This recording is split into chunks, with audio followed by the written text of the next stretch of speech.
everyone, Achikah here, and it's Wednesday, so that means it's time for another DCUO base showcase here on the channel. And today I got another very special one lined up for you guys. Very special, in fact, because it is the second place winner of Base Off Lights Camera Crashin'. Frostwing entered with their base titled Great Scott, which is inspired of Back to the Future. It was really cool. There are a lot of really fun scenes that were painted throughout, like iconic scenes, and then there were also really creative transitions between them that I thought was really great. Yeah, overall it's a really fun base, so without further ado, why don't we check out Great Scott from Frostwing.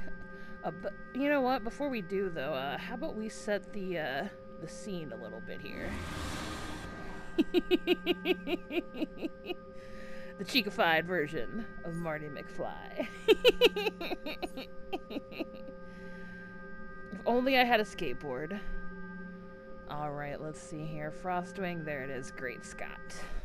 Alright.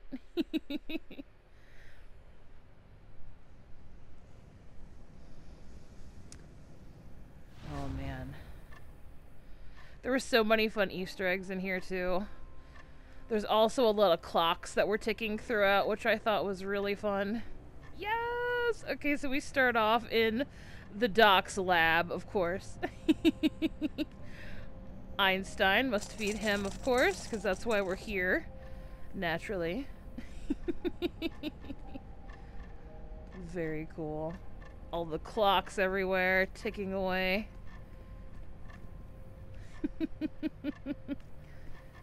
The disorganization is fantastic. Also, the Remember the Big Bang is very...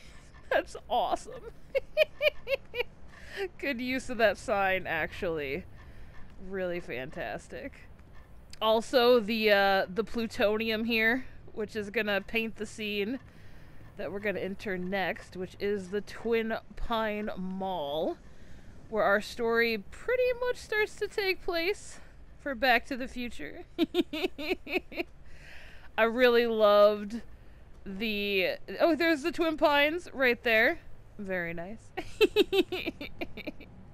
This was one of my favorite things. This is just so... like... the shopping cart racks. That's pretty great. And of course we have our DeLorean here, or in DCUO's case, the Batmobile, since we only have one car, pretty much, in the entirety of the game. But we also have the flux capacitor in the back, which is fantastic. And then I love that they're being chased by the Batman Who Laughs as the bad guys in the situation. Given it's the Batmobile, that was the perfect choice to be chasing them down, which is pretty fantastic. I love all the graffiti, all the storefronts. Very nice. Very, very nice. Alright, so we're getting away in our DeLorean here. Set the speed. And we're traversing time. And I love this. This is fantastic. I'm a big fan of, like, using this glitch to your advantage. Like, because this is, like, probably the most annoying base texture issue that we face, right? Like, we want to overlay things and it does this, which is so annoying. But using it as a transition or as a story element is awesome. I did it once in, Cynic's Indoctrination when she was waking up from her, her brainwash or her simulation. I'll link it up above if you guys haven't seen it. But this is awesome. The floor, like, basically breaking away, and then all the fun, like, time-space flickering and the lights going around. I thought this was very, very creative. And the rain, too, of course. And we are transported back to the Twin Pines, but, many, many years in the past.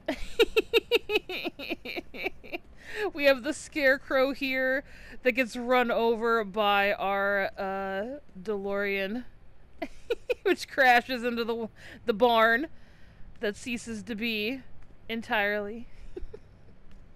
The Peabody farmhouse. So good. I love it.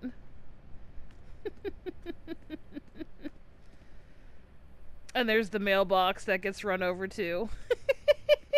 Or no, it doesn't get run over, actually. I think the Peabody shoots it. On our way out. On our exit. But this is great. So good. Oh, man. Alright, and then I think we go upstairs here. To where we find our next scene, which is when Marty is in town. And we're at the malt shop.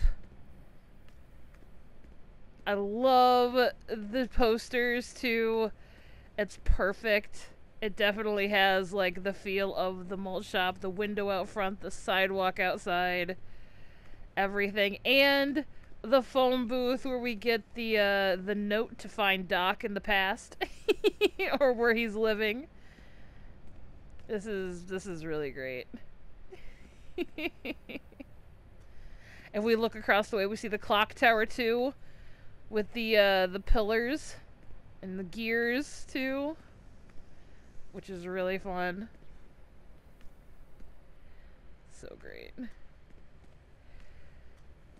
And then here we have the gas station and auto shop where yeah. I think this is where Marty learns that he's in the past, I think. Like, outright. Or he tries to convince his dad, actually, to date his mom, too. I do believe.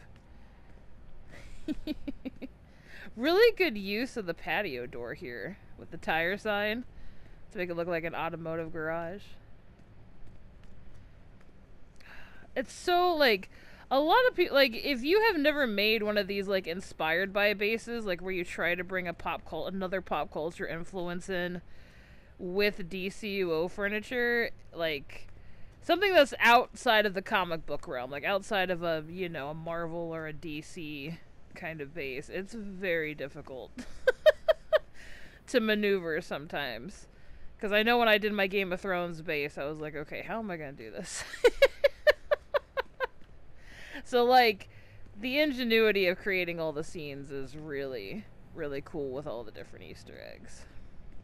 Alright, so we're going down here to the high school, but of course, it's Spirit Week.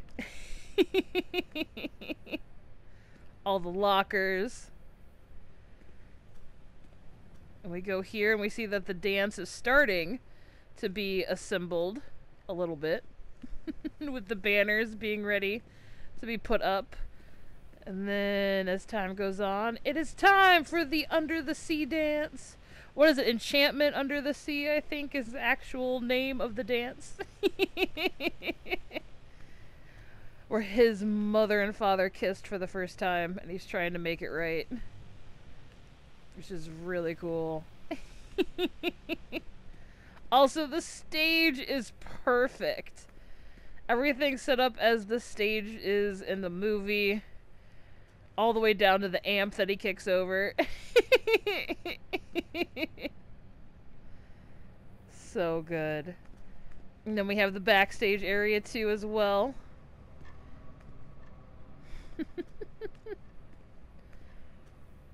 I think this is where his parents kissed, maybe? No, was it this part? I can't remember. But I do know there was something with the backstage in the movie. And then we go to the last part of our base here, where we return back to the future. And our DeLorean has got its cable all hooked up here to catch the lightning to get us the jolt we need to get back without our plutonium for the flux capacitor. Got the Doc's toolbox here from when he was trying to repair it and everything at the end of the movie. So good. This is fantastic, Froster, and you did a fantastic job recreating the movie. Oh, it's so much fun. I really like the use of the gravel flooring too for the sidewalks. That's a really nice touch. And just all the little Easter eggs and details that were put in to display the scene, especially at the Peabody farm too, was really fun. So yeah, I think that's the end of our tour. So again, congratulations to Frostwing on their second place victory on Base Off, and thank you so much for your entry, and thank you guys so much for watching. Stay tuned, the next Base Off installment will be on Friday, so I'm sure a lot of you probably have already guessed what it is, but just in case, you know, like, you might want to tune in on Friday just to check it out. I'm doing Extra Life still this year, so check that out too. It's always linked at the end of the video. Other than that, I think that's about it. So again, thank you so much to Frostwing for your wonderful entry. Thank you guys so much for watching. I hope you have a great rest of your day, and I will catch you in the next one. Take care, everybody.